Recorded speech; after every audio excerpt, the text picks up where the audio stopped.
JNU फिर सुर्खियों में है और इस बार सवाल किसी छात्र के पोस्टर का नहीं, सीधे कुलपति के बयान का है। There's a permanent victimhood, and you cannot progress by being permanently a victim or playing the victim card.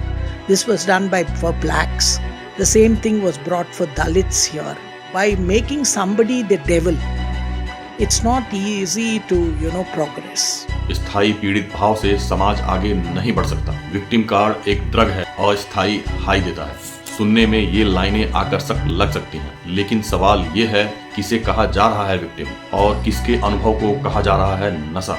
Bharat में जाति का मुद्दा संवैधानिक और सामाजिक सच्चाई है। अगर सब बराबर हैं तो आरक्षण क्यों बना रहा? अगर भेदभाव खत्म हो चुका है तो एंटी डिस्क्रिमिनेशन नियम की जरूरत क्यों पड़ी? क्या सामाजिक अन्याय की बात करना पीड़ित मानसिकता है या फिर यह लोकतंत्र की बुनियादी जिम्मेदारी है? ब्लैक लाइव्स मैटर की तुलना की गई, लेकिन याद रखिए BLM कोई फैशन ट्रेंड नहीं था, बल्कि वह नस्लीय हिंसा के खिलाफ आक्रोश था। उसी तरह भारत में दलित आंदोलनों की जड़ें इतिहास के दर्द में है, ट्रेंड में नहीं। जब किसी विश्वविद्यालय की सर्वोच्च कुर्सी से कहा जाता है कि विक्टिम कार्ड एक ड्रग है, तो यह केवल एक राय नहीं रहती, यह संदेश बन जाती है। और संदेश यह जाता है कि शिकायत करने वाला ही समस्या है। क्या विश्वविद्यालय का काम असहमति को समझना है या उसे मनोवैज्ञानिक कमजोरी बताना है? और सबसे अहम सवाल, अगर UGC 2026 के भेदभाव विरोधी नियम अतार्किक हैं, तो क्या हम यह मान लें कि कैंपस में भेदभाव की कोई समस्या नहीं है? अगर समस्या नहीं है तो फिर छात्रों और शिक्षकों के संगठन लगातार सवाल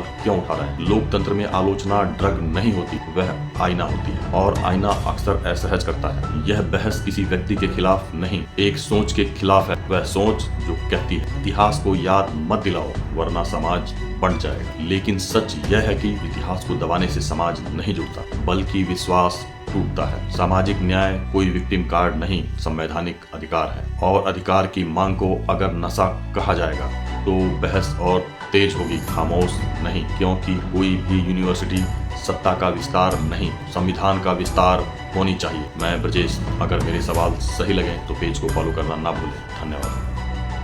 तो चैनल को सब्सक्राइब करना ना भूलें। धन्यवाद।